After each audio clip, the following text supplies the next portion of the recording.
오케이. 자, 세 번째 세션 들어갈게요. 특히 세 번째 세션이 우리 AI 하면서 되게 복잡해졌죠.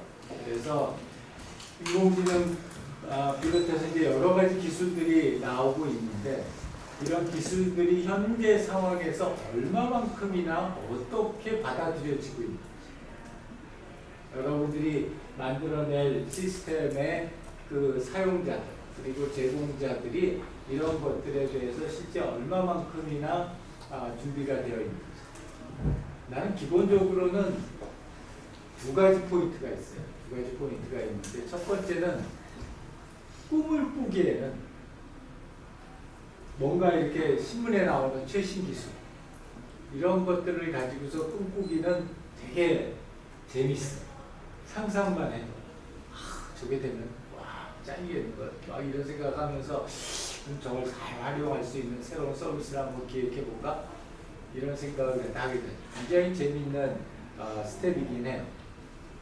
현실적으로는 가장 오래되고 가장 싸고 가장 안정적인 기술을 사용하는 그게 실패하는 그러다 보니까 이 중간에 어딘가에서 우리가 이 적점을 찾아야 돼요. 그래서 이 일반적으로 대학 교수를 포함한 굉장히 많은 사람들이 이 테크 베이스의 창업을 하고 실패를 하는 가장 큰 이유 중에 하나는 신문이나 랩에서 이야기하는 신기술이라고 하는 것을 그대로 사업에 적용하겠다라고 하면 그거는 실패할 확률이 되게 높아요.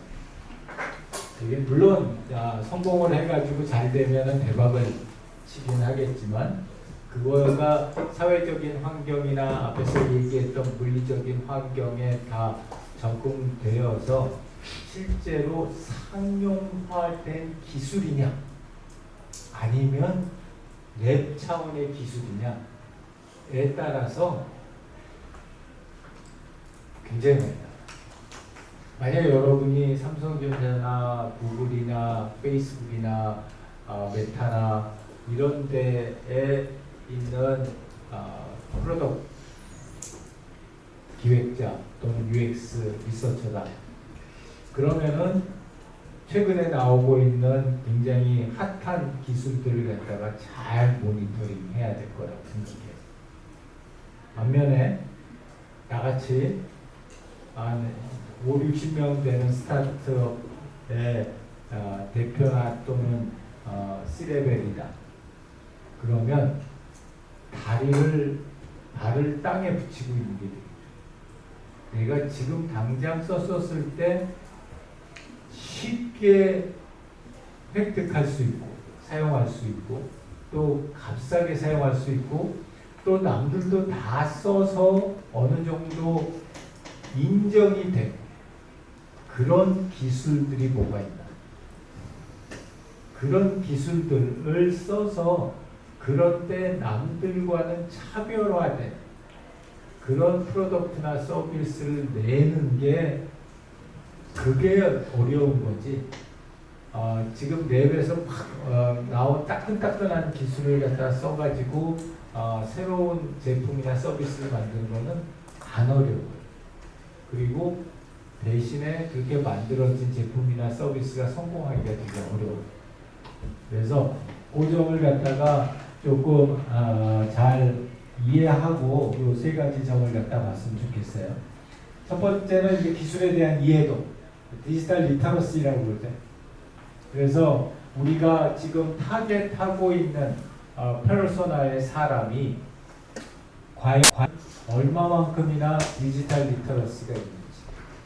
예를 들어서 우리 오늘 발표했던 팀의 아이오 서비스 같은 경우에 이게 내과 병동에 입원하는 고령층하고 그 다음에 외과 병동에 입원하는 젊은 사람들하고 굉장히 다를 거예요. 그리고 예를 들어서 폐쇄병동에 있는 정신 질환자들하고 그 다음에 우리 뭐 일반적으로 하루 입원했다 나가는 검사자들하고는 또 굉장히 많이 다를 거예요. 그런데 이제 그런 것들이 다른 점 중에 제일 큰 게 디지털 리터러시이죠. 그래서 특히 이제 사회적인 약자들, 그러니까 뭐 예를 들자면 어르신들이라든지 또는 아이들이라든지 이러한 사회적 약자들이 가지고 있는 디지털 리터러시가 일반적인 사람들보다 낮을 수밖에 없고, 그렇기 때문에 이제 그거에 맞추는 그런 설계도 필요하고 이거에 대한 파악도 필요해요. 예를 들어서 내가 뭐 요양원에 들어가는 IO 서비스를 만든다. 그러면은 그 요양원에 계시는 분들이나 그 요양원의 간병인들의 디지털 리터러시 레벨이 어떻게 되나? 그래서 거기에 맞춰서 시스템을 갖다가 개발할 필요가 있다. 그래서 이런 그 디지털 리터러시가 생각보다 굉장히 큰 영향을 미쳐요. 그래서 여러분들이 가서 보면은 이 지금 나와 있는 경쟁자 분석들을 갖다가 이렇게 할 때 어떤 분야는 막 바글바글한데 어떤 분야는 한두 개가 뭐 5년, 10년이 됐는데도 경쟁자가 없는 경우, 그런 경우가 꽤 많고, 물론 제품 자체의 경쟁력이 좋아서 다른 경쟁자들이 못 들어와서 그럴 수도 있지만, 또 다른 중요한 이유 중에 하나는 디지털 리터러시가 너무 낮거나 또는 그걸 갖다가 이해할 수 있는 정도가 너무 낮은 집단이어서 우리가 아무리 많은 디지털 제품이나 서비스를 만든다고 해도 거기서 서바이브가 안 되는 그런 경우들도 굉장히 많이 있습니다. 예를 들어서 우리가 한 5년 전에 개발했던 카카오톡 기반의 인지기능 그 저하를 방지하는 트레이닝 서비스가 있어요. 세미톡이라고 하는 서비스예요. 세미톡이라고 하는 서비스인데 5년 전에 만들었어요. 5년 전에 만들고 그 5년 전에 만들어서 일본의 큰 그 제약회사인 에이자이라고 하는 회사에 라이센스 아웃을 했어요. 그것도 그냥 독점적 라이센스 아웃을 해서 우리 제품이 아니라 이제는 그 회사 제품인데, 그 5년 동안에 웬만하면 다른 데서는 엄청나게 많은 경쟁자들이 나왔을 거고 또 실제로 나왔을 것 같은데, 내가 아는 범위 내에서는 아직 그 분야에 경쟁자가 없어요. 그래서 이제 그 회사가 그러고 이제 5년이 거의 다 돼가니까 우리 리뉴합시다. 이래가지고 지금 리뉴를 갖다 하려고 하고 있는데, 그런 것들 보게 되면은 제일 큰 이유 중에 하나는 일단은 서비스를 갖다가 쓰시는 분들의 연령층이 너무 높으니까 이분들에게 이런 디지털 서비스를 갖다 제공한다는 것 자체가 굉장히 어렵고, 그다음에 두 번째는 그거를 만드는 사람들도 마찬가지예요. 대부분의 서비스를 기획하고 개발하는 사람은 여러분들처럼 다 젊은 사람들. 그런 젊은 사람들이 본인들이 잘 아는 이런 젊은 사람들을 위한, 예를 들어서 아까 우리 첫 번째 주연님이 발표한 이런 뷰티 카운셀러, 너무 어트랙티브 하잖아요. 억세서블 하잖아요. 여러분들 입장에서 보게 되면. 그러니까 그런 서비스 쪽은 굉장히 많은 서비스들이 나올 수 있는 반면에 이런 소수의 집단들, 그리고 사람들이 그 집단을 잘 모르는 사람, 그런 사람들에 대한 제품이나 서비스는 실제로 만들기도 힘들고 되게 오래 걸리는데, 대신에 만들어 놓고 나면은 독점적인 또는 독조적인 그런 위치를 갖다가 이렇게 확보하기가 쉽다. 그래서 아까 아이오 서비스 같은 경우는 그런 측면에서 상당히 경쟁력이 있는 게, 실제로 아무나 가가지고 그걸 갖다 만들 수 있는 그런 환경은 아니니까 이제 그런 점들이 좋다는 거고요. 두 번째 이제 기술 수용도라고 하는 거는 과연 사람들이 얼마나 기꺼이 이 기술을 받아들이려고 할까. 아주 대표적인 예를 하나를 들자면, 사람들이 제일 받아들이기 어려운 기술 중에 하나가 집에다가 카메라다. 특히 화장실의 카메라다. 가만히 생각해, 우리 지난번에 스마트 미러 때 얘기 나왔던 거잖아요. 그래서 기술 수용도 측면에서 보게 된다면은 이 지금까지 굉장히 많은 시도들이 있었지만 화장실이 이 디지털 프리존인 이유 가장 큰 이유가 거기에 뭔가에 IT를 갖다 넣는다는 거에 대해서 사람들의 수용도가 굉장히 낮아요. 그렇기 때문에 이게 해당되는 기술이 어떠한 기술이고 그 기술이 현재 우리가 제공하려고 하는 환경 속에서 얼마만큼이나 기꺼이 사람들이 받아들일 거냐. 이걸 갖다가 충분히 잘 파악해야 된다.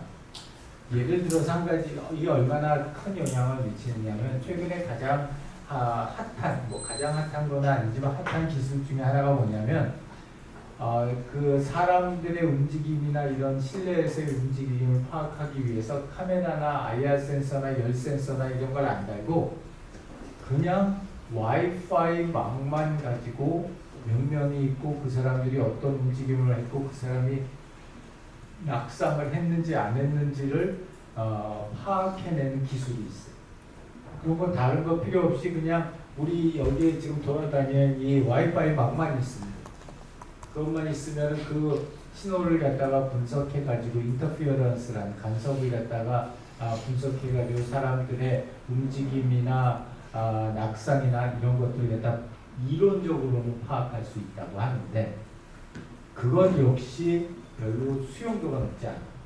왜냐하면 그 전혀 개인적으로 프라이버시하고 아무 상관없는 그리고 새로운 디바이스를 갖다가 사거나 붙이지 않아도 되는 그런 기술임에도 불구하고 내가 집안에서의 나의 어떤 행동이 무엇인가 내가 이 통제할 수 없는 거에 의해서 모니터링되고 측정된다 라는 것 자체에 대한 수용도가 낮아요.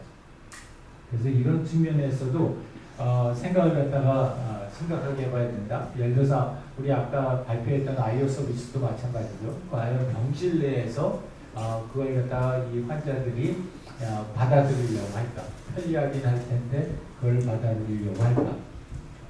자, 그 다음에 또 하나 아까도 얘기했지만 기술 성숙도가 굉장히 중요한 요소입니다. 그래서 여러분들이 익숙하게 보는 이 가트너의 하이프 곡선이라 테크 하이프 곡선이라는 거가 있죠. 처음에 기술이 도입되면 엄청 높게 쫙 올라갔다가 그랬다가 콕 꼬꾸라져 가지고 바닥을 쳤다가 다시 완만하게 상승하는 이러한 곡선을 우리가 기술 하이프 곡선이라고 해요. 대부분의 망하는 지름길은 막 올라가는 요 앞에 있는 기술들, 그 기술들을 갖다 쓰겠다 라고 하는 경우가 대부분 망하는 지름길. 일단 신문에 막 떠들고 TV에 나오고 유튜브에 나오고 이러니까 와 대단한 기술인 것. 그러니까 우리 한번 바로 써야 되겠는 것. 이렇게 생각하고 들어가서 실제로 써보면은 현실에서는 안정적으로 사용하기 어려운 그런 기술들이 무지하게 많습니다. 예를 들자면 2016년도에 내가 창업을 했다고 그랬잖아요. 그때 물론 알파고하고 이세돌이도 붙었지만 그때 또 핫했던 것 중에 하나가 음성 인식이었어요. 그래서 그때 아마존도 음성 에이전트를 갖다 내고 그다음에 구글도 내고 이런 빅테크 기업들이 음성 인식 에이전트를 갖다가 해서 우리 집에 한 4-5개 있어요. 이제 그걸 갖다가 사용을 해서 그 디지털 헬스 쪽 서비스를 만들겠다 해가지고 만들었어요. 우리 그 지금 개발팀의 전체 그 개발 본부장을 하는 사람이 여러분 선배예요. 개발 경력이 25년인데 그 사람이 들어가가지고 6개월 넘게 생고생을 해가지고 겨우 쓸만한 앱을 갖다가 만들었는데 이제 그 앱을 가지고서 필드에 나갔더니 제대로 알아듣지 못하는. 우리 회사에서 테스팅 룸에서 할 때는 기가 막히게 잘 알아들어요. 그래서 이제 그때 했던 게 아까 얘기했던 에자이라고 하는 회사의 라이센스 아웃을 한 세미톡이라고 하는 거였는데 처음에는 그게 보이스톡이었어요. 사람이 여기 카카오톡처럼 텍스트를 입력하는 게 아니라 말로 하면 반대쪽에서 말로 해가지고 들려주는 형태 진행을 했었어. 그때 뭐 보이스 레코그니션 정확도가 뭐 90%, 95% 뭐 랩에서 구글에서 99% 그래서 와 이거 뭐 그냥 바로 갖다 쓰면 되겠다. 비싸지긴 하지만 뭐 그래도 좋겠네. 그렇게 하고서 썼죠. 그렇게 하고 써서 실제 그걸 가지고서 서비스를 했더니 저기 그 시골에 계시는 75세 되시는 할머니한테 그걸 갖다 쓰게 하면 어떻겠어요? 한마디도 못 알아. 그냥 10마디 중에 한마디 못 알아듣는 거가 얼마나 짜증나는지 우리가 실제로 뭐 10마디 중에서 9마디 알아듣고 한마디 못 알아듣는 거 괜찮은 건데 싶지만 실제로 여러분들이 10마디 중에서 지속적으로 한마디를 못 알아듣는 뭐 친구하고 같이 친구를 맺는다 엄청 짜증납니다. 그래서 이제 그런 어려운 점이 있다. 그래서 기술 성숙도는 나는 개인적으로는 요때쯤 왔을 때 물론 이게 우리가 뭐 전쟁이가 아니기 때문에 이게 바텀을 쳤는지 아니면은 지금 치려고 하는지 아니면 바운스백을 하는지 이건 잘 모르죠. 잘 모르는데 안전하게 가려면 바운스백 했었을 때 좀 진취적으로 가보자 하면은 거의 바텀을 치고 있다. 어떻게 하냐? 아무도 그 기술에 대해서 얘기 안 해. 1, 2년 전만 해도 신문에서 도배를 하다가 이제 더 이상 아무도 그 기술에 대해서 이야기하지 않는 시점 정도 됐을 때 나는 그 시점 정도가 이 신기술을 갖다가 활용하기에 적당한 수용도인 기술이다 라고 생각을 해요. 우리가 예를 들어서 생성형 AI를 갖다 실제 서비스에다 제공하는 거 아직도 무지무지하게 보수적으로 가요. 굉장히 보수적으로 가는 이유는 아직도 매스컴의 생성형 AI 파운데이션 모델에 대한 얘기들이 많이 나오고 있거든요. 그럼 이건 아직도 좀 거품이 껴있는 거예요. 그래서 특히 우리 이제 뭐 대부분 잘 알다시피 할루시네이션이 생각보다 굉장히 심각해요.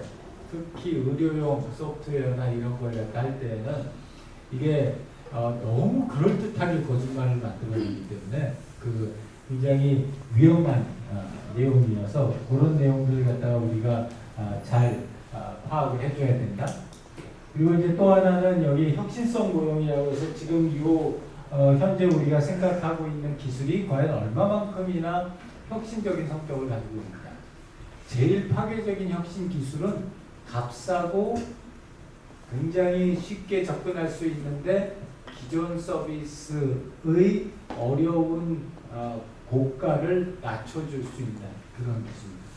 그걸 갖다 우리가 소위 말하는 파괴적 혁신이다 라고 얘기를 하는데, 그러니까 다시 얘기하면 값비싸고 최신이고 그리고 이 뭔가 테크놀로지컬하게 아주 우월한 그런 기술이 파괴적 혁신 기술이 아니라, 파괴적 혁신 기술은 값싸고 어디서나 있고 나도 쉽게 쓸 수 있고, 그런데 그걸 통해서 기존에 있었던 서비스를 못 쓰던 사람들, 그리고 그 서비스를 갖다가 제공했었을 때 이 쉽게 제공을 갖다 받을 수 있는 사람들, 값싸게 받을 수 있는 사람. 예를 들어서 내가 오늘 여기 수업 들어오기 전에 하나의 콜을 받았어요. 어디냐? 국방부예요. 국방부에서 이 지금 고민스러운 것 중에 하나가 이 군대 들어오는 사람이 점점 줄어드는데, 특히 줄어드는 사람이 하사관하고 초급장교가 많이 줄어들어요.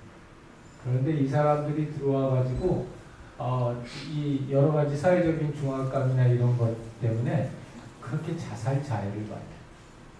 그래서 물론 사병도 그렇지만 초급장교나 하사관들의 정신 건강을 갖다가 스스로 체크해서 이런 자살 자해를 갖다 좀 막을 수 있는 방법을 갖다 강구하고 싶다. 근데 당연히 그런 거 하려면은 군의관한테 보내야죠. 군의관한테 보내야 되는데 우리나라 군대에 정신 쪽을 정신건강 쪽으로 포커스하는 건 딱 춘천에 있는 춘천 국방병원 하나뿐이 없어요.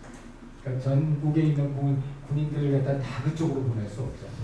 그러니까 그런 의미에서 간편하게 특히 이제 요새는 병영 내에서 스마트폰 사용이 제한된 시간 동안이지만 가능하기 때문에 그런 걸 갖다 사용할 수 있게 하는 걸 통해서 쉽고 편리하게 한번 해보자.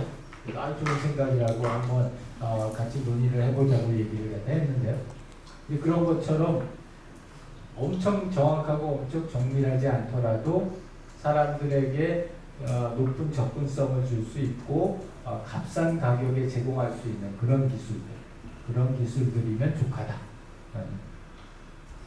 그래서 서머리를 갖다가 하자 보면은 실제로 기술적 맥락 분석에서는 기술 수용도, 그 다음에 기술 이해도, 디지털 리터러시, 그리고 기술 성숙도, 이 세 가지를 분석을 통해서 우리가 지금 쓰려고 하는 기술이 얼마나 접근성이 높고 그리고 얼마나 저렴한 가격에 많은 사람들에게 제공될 수 있는 기술인가 라는 측면을 갖다가 고려해보는 게 중요하다라는 게 이 기술 맥락 분석과 관련된 내용입니다.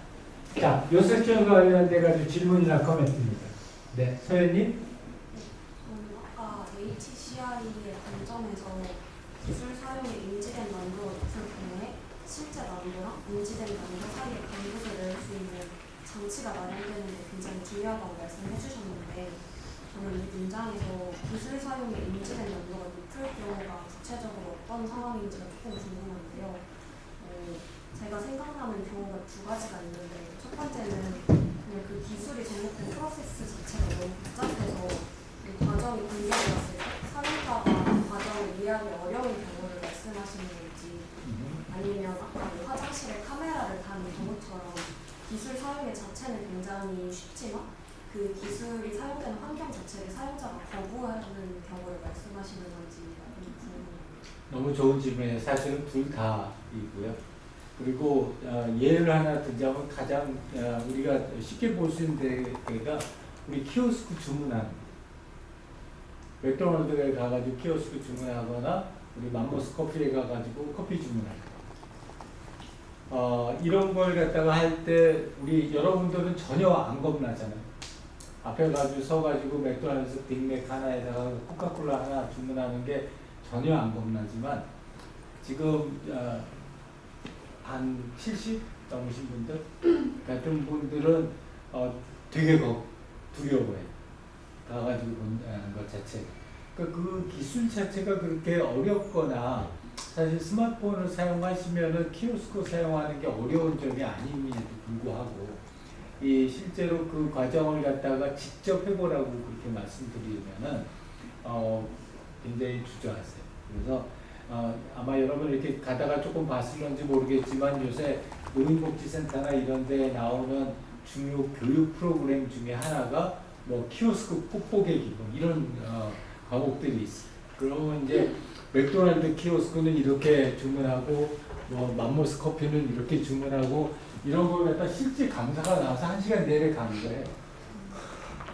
그래서 그게 이 지금 다른 컨텍스트, 다른 맥락에서 잘 이해가 안 되긴 하지만 그래서 기술 자체의 난이도도 있고 그리고 그 기술을 사용하는 사용자 집단에서의 특성도 있고 이러한 것들이 복합적으로 돼서 본인이 생각하는 기술적인 난이도하고 그 다음에 제품 자체의 난이도가 달릴 수 있다.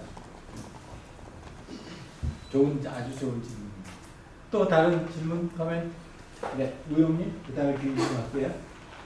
저희 교수님이 앞서 말씀해 주셨던 게 이제 맥락지물법을 사용했을 경우에는 이제 속일 때는 시간과 비용이 많이 든다고 말씀하셨는데, 그럼 이 맥락지물법을 이제 기술적 맥락을 파악하는 데 사용했을 때 이 기술의 진보 속도가 빠른 그런 산업에 있다고 하면은 그 맥락지물법을 사용해서 제품을 개발하고 출시하는 데까지 시간이 또 걸리잖아요. 그래서 그 사이에 이제 저희가 파악했던 오리지널 기술적 맥락이 바뀌어 있을 수 있는데 그런 상황에서 어떤 방식을 취해야 되는지. 그것도 굉장히 좋은 질문이고 사실 현업에서 굉장히 많이 하는 질문이고 또 기대 중에 하나인데 특히 이제 어르신들 대상으로 하는 제품이나 서비스 만들 때 우리가 처음 내가 사업을 시작할 때가 8년 반 전에 시작을 했어요.